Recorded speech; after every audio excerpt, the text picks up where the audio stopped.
खास मुलाकात। दोस्तों, रतनलाल बोल रहा हूं। काम की बात में आपका स्वागत है और पेश है अम्बेडकर नामा। आज खास मुलाकात में हमारे साथ अम्बेडकर नामा पर बिहार के वरिष्ठ नेता और बिहार सरकार के पूर्व मंत्री श्री श्याम रजक साहब मौजूद हैं और चर्चा करने जा रहे हैं कि बिहार में क्या हो रहा है। अग्निवीर, अग्निवीर नाम आपने सुना ही हुआ है। 2 दिन से पूरे भारत में और खास तौर से बिहार उत्तर प्रदेश में हलचल है। विद्रोह हो रहे हैं एक तरह से, और विरोध ऐसा नहीं, बहुत ही एग्रेसिव है, तोड़फोड़ आगजनी हो रही है। इन तमाम पहलुओं को समझेंगे कि आखिर ये अग्निवीर क्या ये सेना के निजीकरण की ओर एक कदम है। 4 साल बाद जो लड़के रिजाइन होंगे, क्या वो अडानी अंबानी या किसी और टाटा बिरला की कंपनी में काम करेंगे, सिक्योरिटी गार्ड बनेंगे, क्या करेंगे, ये सब अभी बहस का विषय है। तो 4 साल रिटायर होने के बाद पता लगेगा क्या करेंगे। पहले विश्वविद्यालयों का भी एक तरह से शिक्षा का निजीकरण हो रहा है, न्यू एजुकेशन पॉलिसी। रेल बेचा गया, जहाज बेचे गए, अब जितने पीएसयूज हैं धीरे धीरे सब बेचा जा रहा है। अब इस बार सरकार की नजर सेना पर पड़ी। क्या है पूरा मसला और बिहार में क्यों इतना उफान है? पहले भी देखा था, रेलवे के एग्जाम को लेकर भी बिहार में बहुत बवाल मचा था और फिर बिहार में बवाल है। स्वागत है सर आपका अम्बेडकर नामा में। नमस्कार रतनलाल जी। नमस्कार अम्बेडकर जी। नामा के माध्यम से आपसे संपर्क हुई। मुझे बहुत खुशी है कि आपसे जी जी मिलने का और वार्तालाप करने का मौका मिला। जी, आप अक्सर आइए इसमें बोलने के लिए, आपका चैनल है। जी हाँ जी, जरूर आऊंगा। अग्निवीर के बारे में आपने पढ़ा ही हुआ होगा। अग्निवीर अभी नई योजना ये है कि सेना में सारे 17 साल में भर्ती होंगे, 21 साल में निकलेंगे। तो ट्रेंड ये नई ये परिपाटी है। तो पहले लेटरल एंट्री हुआ आईएएस के लिए। ये तो जी सीधा सीधा अग्निवीर को मैं पढ़ा भी हूँ, और यहाँ जो उसका रिएक्शन है हमारे बच्चों में, नौजवानों में, वो भी मैं देख रहा हूँ। जी किस तरह जी आक्रोश है लोगों में। लोग रोजगार के लिए जी 3-3 साल तक लोग सैन्य जो में भर्ती होती है, वो तीसरा होता है। पहला लोग जाना चाहते हैं कि हम अफसर बन जाएं, फिर जाना चाहते हैं कि हम कहीं सर्विस कर लें बैंक में या मध्यम वर्गीय में। जब सब जगह से उनको निराशा होती है, तब वो सेना के में जाना चाहते हैं कि हम देश की सेवा भी करें सेना के माध्यम से। और वो लोग 3 साल से अपनी तैयारी कर रहे थे, फिजिकल अपना 4 बजे भोर से उठ करके, खास करके सासाराम, पटना, भागलपुर, छपरा, सिवान, गोपालगंज, इधर आपका सहरसा, सारे जगह पर, और हर जगह लोग तैयारी कर रहे थे। नौजवान की लाखों लोग का, सैनिकों का निकलेगा और हम सब उसमें जाएंगे, इंटरव्यू देंगे, और उसके बाद हम सैनिक बनेंगे और 15 साल 17 साल हम देश की सेवा करने का काम करेंगे। लेकिन हुआ उल्टा। मोदी जी का तो रहता ही है, अकस्मात कुछ करते हैं, चाहे नोटबंदी का हो, जीएसटी का हो, चाहे किसानों का सवाल पर 3 बिल का हो, वो रात में अपना लाते हैं। उसी तरह उन्होंने अग्निवीर नाम दिया है। अग्निवीर क्या है, या क्या ये नौजवानों को अग्नि में झोंकने वाली है, या नौजवानों की जो भविष्य है उसको अग्नि में झोंक करके अग्निवीर बनाने की है?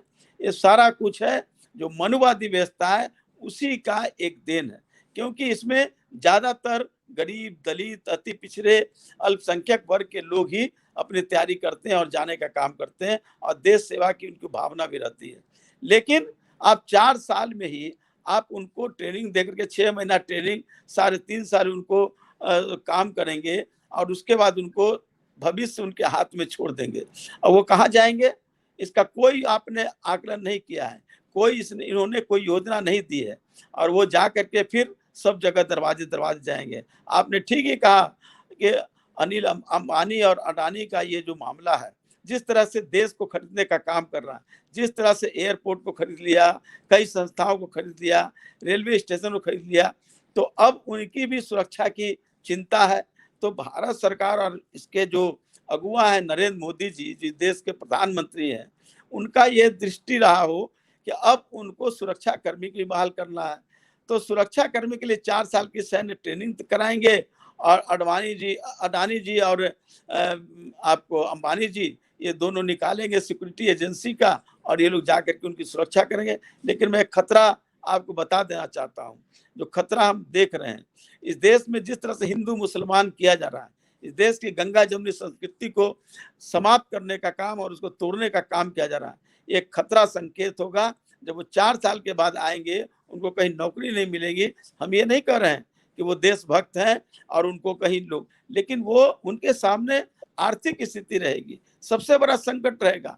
बाबा साहब भीमराव अम्बेडकर ने भी कहा था कि आर्थिक जो अगर रूप से संपन्न नहीं होंगे तो फिर उनके सामने एक दूसरे तरह की क्रांति होगी, और वो कहीं ना कहीं कहीं माओवादी के चक्कर में या आरएसएस के चक्कर में या किसी तरह से आतंकवाद उग्रवाद के चक्कर में फंस कर करके इस देश को तोड़ने की साजिश की जा रही है। मैं साफ कर रहा हूं कि जिस तरह से इस देश को तोड़ने के लिए एक योजना बनी है और देश में सिर्फ मनुवाद स्थापित हो और देश कई भागों में बंट जाए, जो पहले राजा रजवाड़ों का था वैसे ही देश बनाना चाहते हैं लोग। आप सीधा और सीधा बीजेपी पे आरोप लगा रहे हैं। मैं बीजेपी के पर तो आरोप लगा ही रहा हूं, लेकिन बीजेपी क्या है, एक पॉलिटिकल संस्था है, लेकिन उसके पीछे आरएसएस है। आरएसएस की यही दृष्टि रही है, जो सावरकर हैं, जो उनके हेडगेवार जी रहे हैं, जो उनके गोलवरकर रहे हैं, उनकी नीति यही रही है। इस देश में भूख की जितनी ज्यादा भूख बढ़ेगा उतना ज्यादा धर्म के प्रति लोग जागृत होंगे, और धर्म के प्रति जागृत होंगे तो हिंदू राज हम स्थापित करने का काम करेंगे। उसी का ये पृष्ठभूमि तैयार किया जा रहा है। उसमें जो 4 साल वाला मसला है, मेरी नजर कुछ लेख पे पड़ी है कि यूरोप और रशिया में और कई मुस्लिम कंट्रीज में प्राइवेट आर्मी रखने का प्रचलन है। सबसे पहले प्राइवेट आर्मी का इस्तेमाल इराक वॉर में हुआ था, सद्दाम हुसैन के खिलाफ इराक वॉर में हुआ था। और रशिया में भी देखिए, प्राइवेट आर्मी, अभी यूक्रेन में प्राइवेट आर्मी डिप्लॉय किया गया है। कहीं इसमें ऐसी तो चाल नहीं है कि सरकार के खर्चे पे ट्रेंड होगा, 4 साल नौकरी करेगा तो बनाया नौजवान मिलेगा, कोई एजेंसी, कोई बड़ी एजेंसी, कोई बड़े उद्योगपति, पैसे वाले लोग मिलिट्री, प्राइवेट मिलिट्री तैयार करेंगे, जैसे सिक्योरिटी गार्ड तैयार होता है। और यूरोप में चाहे कहीं लड़ाई होगा तो भाड़े पे उनको भाड़े के लड़ाके भेजे जाएंगे। तो एक तरह से ये निजीकरण की ओर झुकता दिख रहा है। ऐसा हो निश्चित रूप सकता है से क्या? आपकी सोच सही है। ये सैन्य अब तक तो सब कुछ निजीकरण हो गया, शिक्षा जो हमारे लिए सबसे बड़ी चीज है वो निजीकरण हो गया, स्वास्थ्य वो निजीकरण हो गया, तो सैन्य संस्थाओं को भी निजीकरण करने की प्रक्रिया चल रही है। लेकिन मैं कहना चाहता हूँ, इजराइल हो चाहे वो और भी जगह की बात जो आप कर रहे हैं, जर्मनी का बात हो, यहाँ की स्थिति दूसरी है। भारत की जो अपना भौगोलिक स्थिति है दूसरी है, और यहाँ की अपनी सांस्कृतिक संप्रभुता वो अलग रही है। यहाँ को आप इजराइल के साथ, जर्मनी के साथ और कुवैत के साथ आप इसको तुलना नहीं कर सकते हैं। वहाँ के लिए चाहे रसिया में भी है, जो रसिया यूक्रेन का जो युद्ध हुआ है उसके लिए भी आप देखेंगे कि वो स्थिति दूसरी है, वो स्थिति भारत की नहीं है। तो ये स्थिति कर करके आप क्या बताना चाहते हैं, आप क्या दिखलाना चाहते हैं नौजवानों को, जो देश का भविष्य है उसका गाजर मूली की तरह काटना चाहते हैं, या उनको आर्थिक रूप से इतना पंगु कर करके उनको गुलाम बने रहने पर मजबूर करना चाहते हैं? जी, बिहार में बहुत ही उग्र विरोध देखा जा रहा है। युवाओं के बल पर ही मोदी जी सत्ता में हैं पिछले 8 साल से, और यही युवा वर्ग उनको मोदी मोदी नारे लगा के और पूरा बहुत वोट वोट दे के जितवाया था। तो युवा वर्ग एकदम बहुत नाराज दिख रहा है, देखिए, उग्र प्रदर्शन कर ये रहा है। जो व्हाट्सएप ग्रुप था अब यह है जो जी, मोदी जी का, यही व्हाट्सएप ग्रुप में यही नौजवान थे, और इनको एक आशा थी कि मोदी जी आएंगे, हमारे लिए यहाँ पर पूरा स्वर्ग लोक बन जाएगा, हर लोगों के जो समस्याएं हैं वो दूर हो जाएगा। इस तरह का उन्होंने इस तरह का प्रलोभन दिया था। हर तरह से उनका यही बात रहता है कि हम किसानों को दुगना राशि मिलेगा, नौजवानों को रोजगार मिलेगा, हम 2022 तक 80 करोड़ लोगों को रोजगार दे देंगे। फिर उन्होंने कहा कि हर वर्ष 2 करोड़ लोगों को रोजगार देंगे। अब ये 1.5 साल में 10 लाख लोगों की बात कर रहे हैं। ये सब दिवा स्वप्ना। अब लोग जो व्हाट्सएप ग्रुप के लोग थे वो अब उनके सामने से वो जो चदरा है आग का वो हट चुका है, और वो क्योंकि उनको अभी आर्थिक संकट भी हो रहा है, उनके सामने अपनी रोजगार की चिंता हो रही है, इसलिए वो, और यही बिहार है और खास करके उत्तर प्रदेश के कुछ हिस्से जहाँ के लोग ज्यादा से ज्यादा सेना में जाते हैं। इसी भोजपुर के लोग, एक इलाका है जहाँ कोई ऐसा घर नहीं है जिस घर में एक न एक सेना में गए हुए नौजवान नहीं है। तो यह बिहार में इस तरह की शक्ति है कि लोग नौजवान जाते हैं सेना में, और उनके सामने अब अंधेरा लग रहा है कि 4 साल में ही हम जब रिटायर्ड हो जाएंगे, और मोदी जी ने कहा था कि 1 पेंशन 1 रैंक 1 पेंशन, अब तो नो पेंशन नो रैंक, ये कर रहे हैं कि नो रैंक नो पेंशन। तो इस तरह से लोगों के सामने खतरा मंडरा रहा है, और खतरा जब मंडराएगा, मैं इसका समर्थन नहीं करता हूं जो आगजनी कर रहे हैं, मैं तो कर रहा हूं कि अगर वो चाहते कि वो जाकर के धरना पर बैठते, मेमोरेंडम देते, लेकिन कोई उनके पास ऑर्गेनाइज नहीं है। और मैं इस कहने में कोई अतिशयोक्ति नहीं कि राजनीतिक पार्टियां चाहे सत्ता की हो विपक्ष की हो, वो सब अभी इन सब चीजों से बहुत दूर है, अपने ऑर्गेनाइजेशन को इन चीजों में लगाने में अपने को बहुत ही अलग महसूस कर रही है। इसलिए वो अनऑर्गेनाइज नौजवान है, उनके सामने कोई ऐसा नहीं है कि किस तरह से हम इस लड़ाई को लड़ें। अब वो आगजनी कर रहे हैं, हालांकि हिंसा के द्वारा कोई आंदोलन लंबा नहीं चलता है। इसलिए मैं कहना चाहता हूं, हम लोग भी 74 मूवमेंट में थे, हम लोगों ने भी जयप्रकाश की अगुवाई में लड़ाई लड़ा था, और लड़ाई लड़ा था तो एक लंबा चला था शांतिपूर्ण आंदोलन से। हम लोग को जेल गए थे, बाद में इंदिरा जी को हटना पड़ा, जनता ने उनको हटाया। तो आज जो लोग कर रहे हैं, हम इसका समर्थन नहीं करते हैं। ये अलग है कि उनके सामने मजबूरी है, लेकिन वो अगर वो शांतिपूर्वक आंदोलन करें, वो घेर लें राजभवन को, घेर लें कलेक्ट्रेट को, तो निश्चित रूप से एक सकारात्मक पहल होगी। जी जी, निश्चित रूप से। कुछ लोग कह रहे हैं कि विपक्ष हवा दे रहा है, भड़का रहे हैं।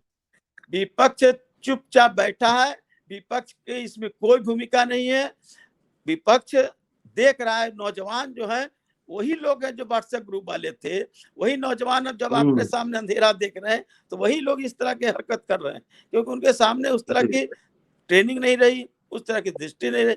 अब कुछ लोग कह रहे हैं कि ट्रेनिंग लेकर के आएंगे सैनिक से तो वो अनुशासित हो जाएंगे, अनुशासित रहेंगे, लेकिन जब उनके सामने धीरे धीरे आएगा पेट का सवाल, अर्थ का सवाल, तो वो भी इस तरह से काम करेंगे। तो मैं कह रहा हूं कि अगर आज भी एक सर्विसमैन लोग हैं, क्यों नहीं हिंदू मुस्लिम के जो झगड़े होते हैं उसमें बीच में पढ़ करके उनको क्यों नहीं शांत कराते हैं?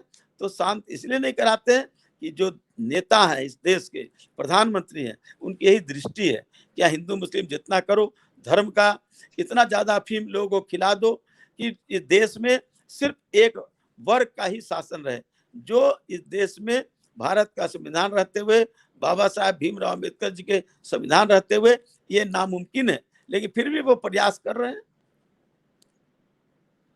नहीं, आप ठीक कह रहे हैं, लेकिन एक बात बताइए, पिछली बार रेलवे वाले मैटर पे भी हमने देखा कि सबसे ज्यादा उग्र विरोध जो है बिहार में हुआ है। क्या नीतीश जी कोई रोजगार वगैरह नहीं दिए? बिहार सरकार ने नहीं दिया?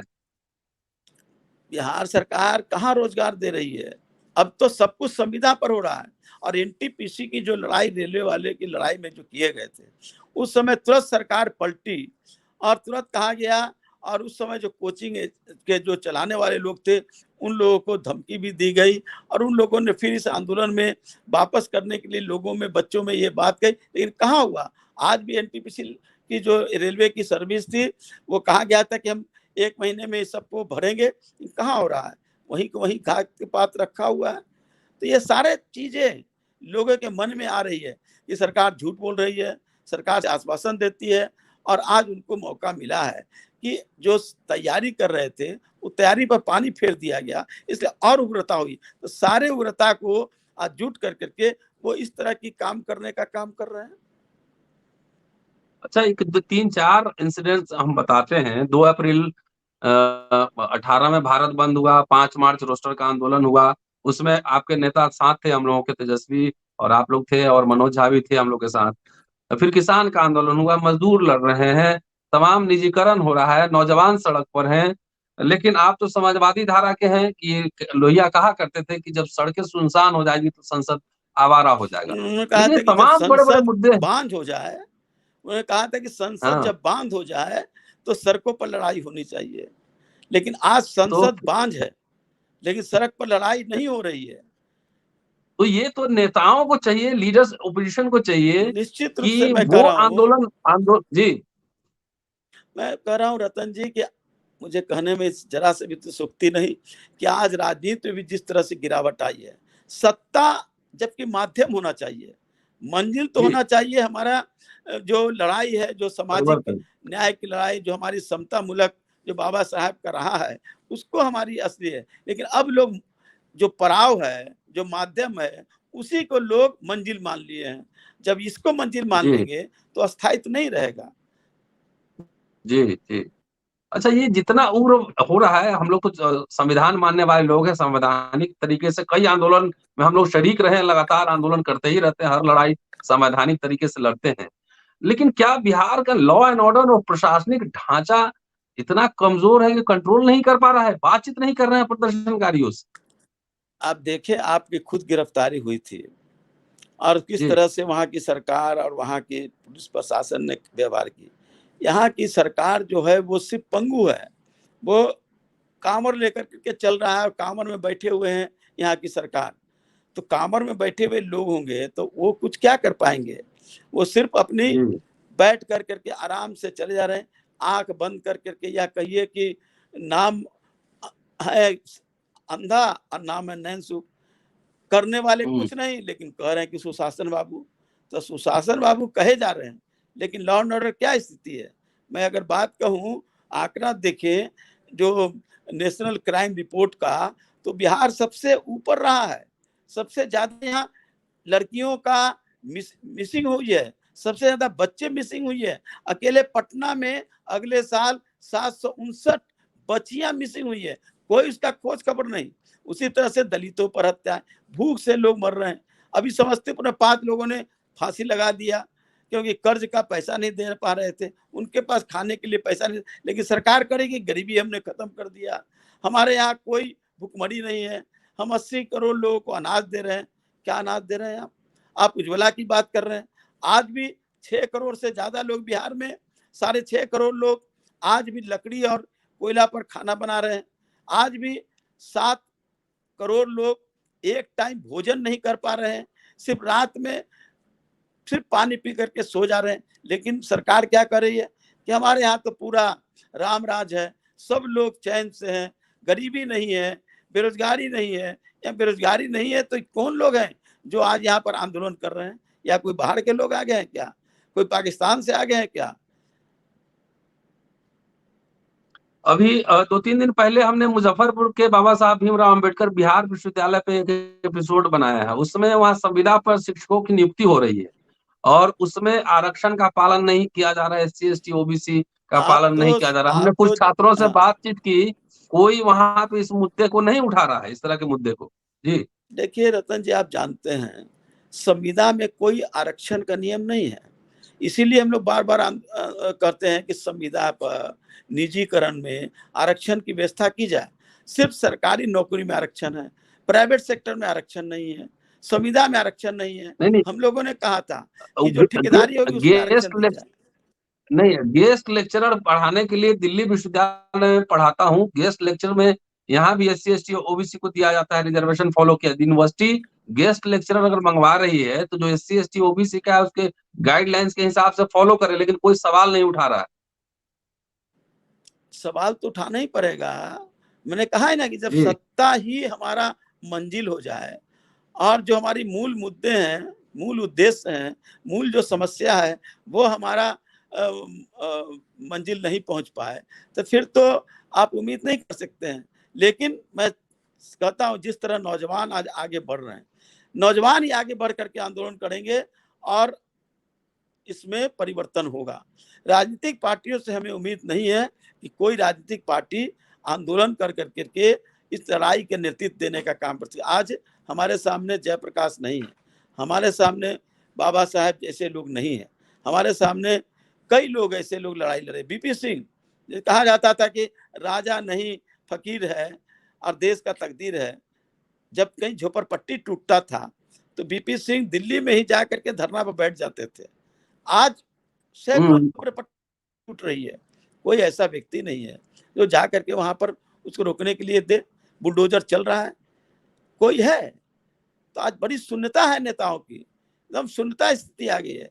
इसलिए इसी हाँ नौजवानों में निकलेगा नेतृत्व। मैं इतना नहीं हूं, मैं एकदम आस्थावान हूं, मैं निराशावादी नहीं हूं।